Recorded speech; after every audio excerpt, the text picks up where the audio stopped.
Good morning बच्चों।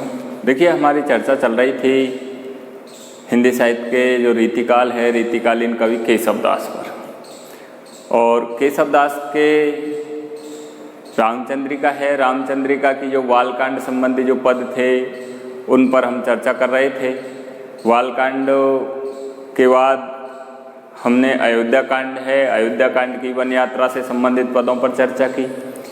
अब अयोध्या कांड का ही जो अगला जो चरण है, अगला जो पद है उनका, वो भरत कैकेयी संवाद को लेकर है, जिस पर हम चर्चा करेंगे।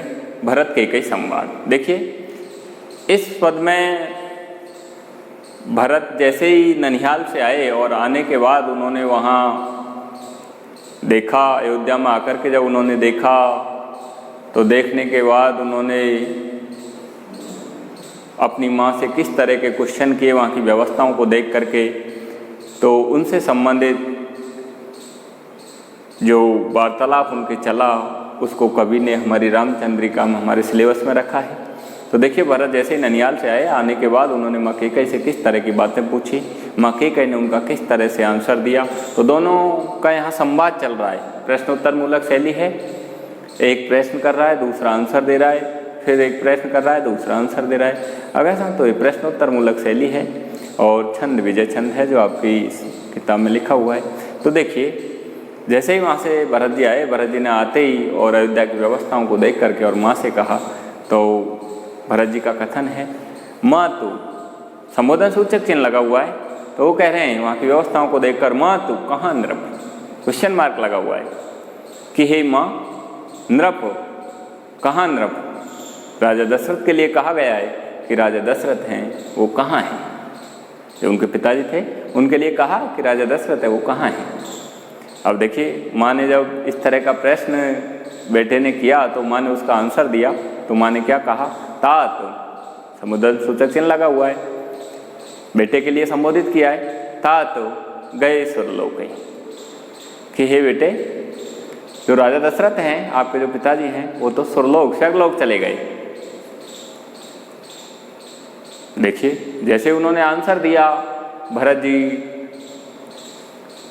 शांत हो गए, चुप हो गए और कहा, क्यों, क्वेश्चन मार्क लगा हुआ है। फिर क्वेश्चन कर रहे हैं, प्रश्न कर रहे हैं, क्योंकि प्रश्नोत्तर मूलक शैली है। एक प्रश्न कर रहा है, दूसरा आंसर दे रहा है। वो पूछ रहे हैं, क्यों गए स्वर्गलोक, क्यों चले गए, क्या कारण था, क्यों, सुत शोक लय। तुरंत आंसर दिया माँ कैकेयी ने, सुत शोक लय, कि पुत्र के शोक को लेकर के या पुत्र के वियोग का जो दुख था। पुत्र कौन सा, भगवान श्री राम को जो वनवास मिल गया था, तो उस वनवास का जो विरह भगवान का जो उसको हुआ था राजा दशरथ को, तो उस विरह को लेकर के, भगवान श्री राम के उस वियोग को लेकर के और वो स्वर्गलोक चले गए। इस तरह माँ कैकेयी ने कहा, सुत शोक लय, कि सुत के उस शोक को लेकर के, कौन सा शोक, विरह का शोक, उस विरह के शोक को लेकर के उस स्वर्गलोक चले गए। आगे देखिए, फिर वो पूछ रहा है भरत, सुत कौन, अर्थात कौन से पुत्र को लेकर। वे सुत तो 4 थे, उनमें से कौन से पुत्र को लेकर वो स्वर्गलोक गए, कौन सा पुत्र का वियोग हुआ उसको लेकर वो गए। तो देखिए, सुत कौन, सुराम। देखिए, माँ कैकेयी आंसर दे रही है, सुराम, श्रेष्ठ राम, सुंदर राम को लेकर। कहाँ है अभी, भरत जी फिर क्वेश्चन कर रहे हैं कि उस राम को लेकर चले गए, कहाँ है अभी, कि वो कहाँ है, वो कहाँ गए, कहाँ है अभी, क्वेश्चन मार्क लगा हुआ है कि वो कहाँ है, कहाँ है अभी। फिर माँ आंसर देते हुए कह रही है, वन लक्ष्मण सिय समेत गई, कि वो वन को चले गए, किस किस को साथ में लेकर, लक्ष्मण सिय समेत गए, कि वो लक्ष्मण और सीता जी को साथ में लेकर के और वन चले गए। जब उसने पूछा भरत ने कि राम कहाँ है अब, तो उन्होंने कहा कि वो वन में लक्ष्मण जी और सीता जी को लेकर चले गए। अब आगे देखिए, फिर आगे दो वार्तालाप हो रहा है, वन काज कहा, वन काज कहा कही, माँ से पूछ रहे हैं कि वन में क्या काम था, कहकर बताओ मुझे, वन में क्यों चले गए, क्या कारण था। वन काज कहा कहे, अब माँ क्या कहे, आगे देखिए, कैकेयी आंसर देते हुए कह रही है, केवल मोह सुख, कि केवल मेरे सुख के लिए चले गए। अब देखिए, कैकेयी का सुख के लिए भगवान को वनवास जाना पड़ा। तो उसके लिए उसने कहा कि उन्होंने जब पूछा भरत ने कि वन में क्या काम था, वो कहकर को बताओ मुझे, किस काम के लिए वो गए उसको कह के बताओ। तो देखिए वो कह रहे केवल मोह सुख, केवल मेरे सुख की प्राप्ति के लिए चले गए। यहाँ के कई को ग्लानि हो रही है, लेकिन ग्लानि होते हुए भी वो उस बात का आंसर देते हुए कह रही है कि केवल मेरे सुख के लिए चले गए। तो को कहा सुख या से वही। फिर प्रश्न कर रहा है भरत जी माँ से, क्या कह रहे हैं? तो को कहा सुख या से वही कि हे माँ, श्री राम के इस तरह वनवास जाने से तुम्हें क्या सुख की प्राप्ति हुई? तुमको इससे क्या सुख की प्राप्ति हुई, क्या सुख हुआ? तो को कहा सुख या से वही था। या से का मतलब इस तरह वनवास जाने से, भगवान श्री राम के इस तरह वनवास जाने से आपको कौन से सुख की प्राप्ति हुई?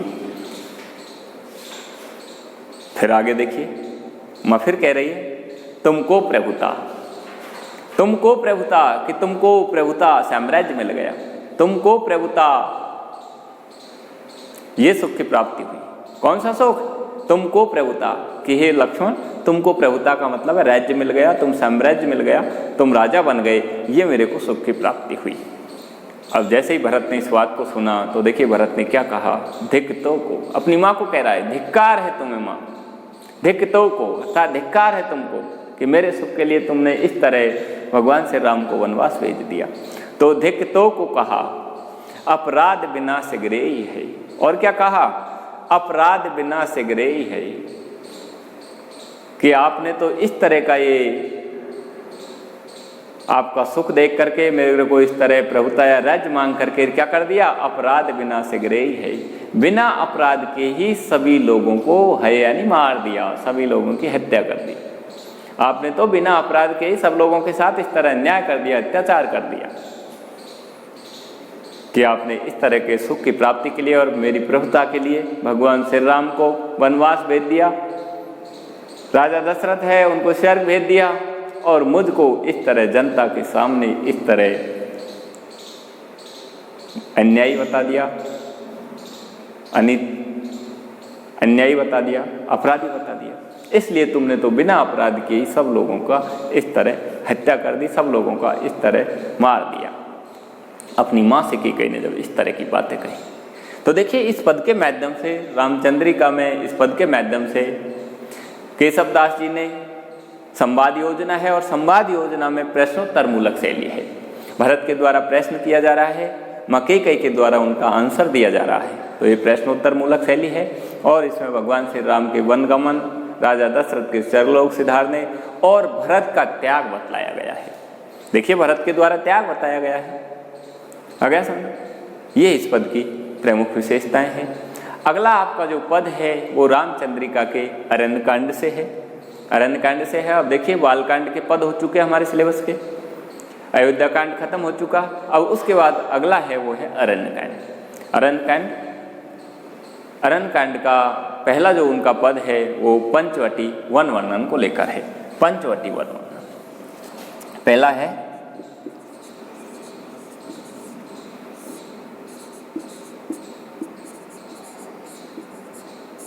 पंचवटी वन वर्णन को लेकर है, अरण्यकांड से है।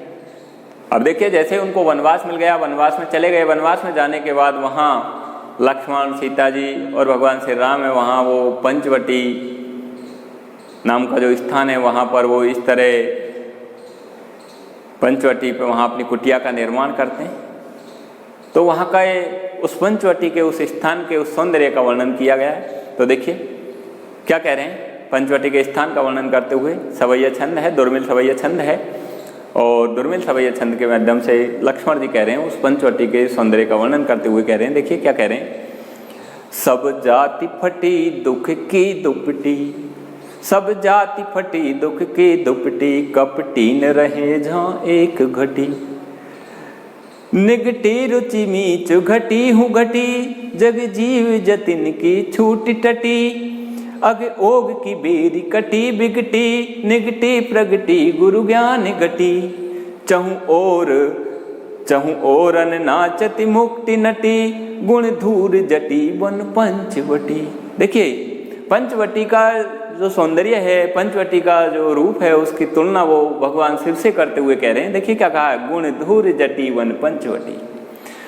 गुण धूर जटी, धूर जटी भगवान शिव के लिए कहा गया है उस शिव के उन गुणों को धारण किए हुए है कौन? पंचवटी। पंचवटी नाम का जो स्थान है वन में, वो भगवान शिव के उन गुणों को धारण किए हुए हैं। अब किस तरह से धारण किए हुए हैं उसका वर्णन करते हुए लक्ष्मण जी कह रहे हैं, देखिए क्या कह रहे हैं, सब जाति फटी दुख की दुपटी, कि वन में वो पंचवटी नाम का जो स्थान है वो इस तरह का है, सब जाति फटी दुख की दुपटी, कि वहां पर जब कोई चले जाता है सब जाति फटी तो सब फट जाती है, हट जाती है, क्या? दुख की दुपटी, अर्थात दुखों की जो चादर हमारे ऊपर, दुख की दुपटी, दुपटी का मतलब होता है दुपट्टा या चादर या खोल, तो दुखों का जो आवरण हमारे ऊपर जो छाया हुआ रहता है, दुखों की जो चादर हमारे ऊपर छाई हुई रहती है, वो उस स्थान पर जाते ही सब तरह से फट जाती है, नष्ट हो जाती है, अर्थात कोई तरह का दुख नहीं रहता है। इस तरह का वो पंचवटी नाम का वन में स्थान है। तो उसका वर्णन करते हुए कह रहे हैं लक्ष्मण जी, क्या कह रहे हैं, सब जाति फटी दुख की दुपटी, कपटी न रहे जहां एक घटी। और क्या कहा? और उन्होंने कहा कि वो पंचवटी नाम का स्थान ऐसा है, कपटी न रहे जहां एक घटी, कि कपटी व्यक्ति है वहां एक घड़ी के भी लिए नहीं टिक सकता है, अर्थात जिसके मन में छल कपट होता है वो व्यक्ति वहां पल भर के लिए भी नहीं रुक सकता है। वहां केवल निस्वार्थी, वहां केवल त्याग भावना वाले जो व्यक्ति हैं, स्वार्थ रहित व्यक्ति हैं, वही वहां पर टिक सकते हैं। कपटी व्यक्ति या छल कपट से युक्त व्यक्ति है वो वहां पल भर के लिए भी नहीं रुक सकता है। कपटी न रहे जहां एक घटी, एक घटी का मतलब होता है एक घड़ी भर के लिए भी, पल भर के लिए भी नहीं रह सकता है। आगे क्या कहा है? आगे कहा है निगटी रुचि मीच घटी हूं घटी। आगे देखिए क्या कहा है, आगे उन्होंने कहा है कि वो पंचवटी नाम का जो स्थान है वो इस तरह का है कि निगटी रुचि मीच घटी हूं घटी, मीच निगटी, निगटी यानी विशेष रूप से घट जाती है, क्या? रुचि मीच, मृत्यु के प्रति जो हमारी रुचि है, जब हम सांसारिक दुखों से दुखी हो जाते हैं तो आपने देखा होगा लोग कहते हैं पता नहीं कब मौत आएगी, मौत का इंतजार करते हैं लोग, लेकिन उस स्थान पर जाने के बाद क्या हो जाता है, निघटी रुचि मीच, मीच घटी हूं घटी। देखिए क्या कहा है, निघटी रुचि मीच, अर्थात मृत्यु के प्रति जो रुचि होती है, मृत्यु के प्रति जो आकर्षण होता है वो निघटी विशेष रूप से घट जाता है, कम हो जाता है, घटी हूं घटी, अर्थात वो स्थान पर जाते ही और मृत्यु के प्रति हमारा जो आकर्षण होता है, मृत्यु के प्रति हमारा जो इस तरह का जो प्रेम होता है, या मृत्यु को बुलाने का जो इस तरह का जो मृत्यु को नजदीक लाने का हमारा जो इस तरह का जो आमंत्रण होता है, वो आमंत्रण वहां जाकर के कम हो जाता है। अर्थात सब लोग वहां जाकर के चाहते हैं कि मौत नहीं आनी चाहिए, निघटी रुचि मीच घटी हूं घटी, अर्थात मृत्यु के प्रति जो रुचि है वो बिल्कुल घट जाती है, निघटी रुचि मीच घटी हूं घटी। और वो कितनी घट जाती है, जग जीव जतिन की छूटी टटी, कि वो स्थान एक ऐसा है कि संसार के जो जीव हैं, संसार के जो प्राणी हैं, यतिन, यतिन जो योगी हैं, वैरागी हैं, सांसारिक व्यक्तियों से हटकर हैं, ऐसे वो व्यक्तियों की भी क्या हो जाती है, यतिन की छूटी टटी, उनकी भी वहां पर तटी यानी समाधि है वो छूट जाती है। अर्थात जो व्यक्ति समाधिस्थ होकर के और वहां जाकर के योगी या वैरागी बन करके और भगवान की प्राप्ति या मृत्यु की प्राप्ति की आकांक्षा करता है, उस व्यक्ति की भी उस स्थान पर जाकर के परमात्मा के प्रति जो समाधि है वो भी वहां पर हट जाती है। अर्थात क्योंकि वो आध्यात्मिक भाव उस स्थान पर ही हो जाता है उनको, इसलिए अब वो आध्यात्मिकता के प्रति उनकी जो समाधि है वो भी वहां जाकर के कम हो जाती है, क्योंकि आध्यात्मिकता का आवास उस स्थान पर ही हो जाता है उनको। वहाँ उनको किसी भी तरह का सांसारिक जो कष्ट है, वो किसी भी तरह से, किसी तरह का इस तरह का उनको प्रलोभन है, वो किसी भी तरह की वहाँ बाधा उपस्थित नहीं करता है। आगे और क्या कहा है, आगे ओग की बेरी कटी बिकटी, और वो स्थान जो पंचवटी नाम का स्थान है वो किस तरह का है उस वन में, आगे ओग की बेरी कटी बिकटी। आगे ओग, आगे यानी होता है पाप, ओग यानी होता है पापों का समूह, अर्थात पाप के समूह की जो बेरी, जो बेड़ियां हमारे ऊपर पड़ी हुई है, आगे ओग की बेड़ी कटी बिकटी, जो विकराल रूप से छाई हुई है, बिकटी, बिकटी का मतलब है विकराल रूप से जो पापों की बेड़ी हमारे ऊपर छाई हुई है, वो सब वहां जाकर के क्या हो जाती है, कटी, कट जाती है, नष्ट हो जाती है, आदमी पुण्यात्मा बन जाता है। आगे ओग की बेरी कटी बिकटी, निगटी प्रगटी गुरु ज्ञान निगटी, निगटी प्रगटी और निकट में ही, पास में ही आ जाती है, प्रकट होकर के क्या, गुरु ज्ञान निगटी, भारी ज्ञान की जो गटी यानी गठरी, अर्थात भारी ज्ञान की जो गठरी है वो ऐसा लगता है जैसे मानो हमारे पास आ गई हो, भारी ज्ञान की गठरी आकर के हमारे पास उपस्थित हो गई है, हमको भारी ज्ञान हो गया हो। शीघ्र ही हमको मानो उस स्थान पर जाकर के भारी ज्ञान हो गया हो और हमारे पापों की जो बेड़ियां हैं वो वहाँ जाकर के जो विकराल रूप से छाई हुई थी वो मानो सब जाकर के कट गई हो। इस तरह का वो स्थान है। फिर लास्ट में वो कह रहे हैं चहु ओरन नाचति मुक्ति नटी। और वो पंचवटी नाम का स्थान और कैसा है? चहु ओरन नाचति मुक्ति नटी। मानो वहाँ ऐसा लगता है जैसे मानो वहाँ चारों ओर मुक्ति रूपी जो नटी है, नटी जो नाटक की जो नृत्यिका होती है, तो उन्होंने कहा है मानो मुक्ति है वो एक नृत्यिका की तरह मानो वहाँ चारों ओर नाचती रहती है। देखिए मुक्ति को वहाँ एक नायिका की तरह, एक नृत्यिका की तरह चारों ओर नाचती हुई बताया है, अर्थात चारों ओर मानो मुक्ति ही मुक्ति दिखाई देती है। चहु ओरन नाचती मुक्ति नती गुण धूर जटी वन पंचवटी। इस तरह की वो पंचवटी नाम का जो स्थान है वो इस तरह मानो शिव जी के गुणों को धारण किए हुए है। जिस तरह से शिव जी के पास जाने से हमारे सारे जो सांसारिक कष्ट हैं वो सब नष्ट हो जाते हैं और हमको एक भारी ज्ञान, आत्मज्ञान हो जाता है, उसी तरह उस पंचवटी नाम का जो स्थान है वो शिव जी की तरह, शिव जी के उन गुणों को धारण किए हैं। उस स्थान पर जाते ही मानो हमारे जितने भी पापों का समूह है, हमारे जितने भी दुख हैं, हमारे जितने भी जो मृत्यु के प्रति जो आकर्षण है वो सब कम हो जाता है और हमको वहाँ आत्मज्ञान हो जाता है, आध्यात्मिकता का भान होता है, आध्यात्मिकता का वहाँ आकर के हमको मानो पूर्ण ज्ञान हो जाता है, आध्यात्मिकता का आभास होने लग जाता है। इस तरह का वो पंचवटी नामक स्थान है।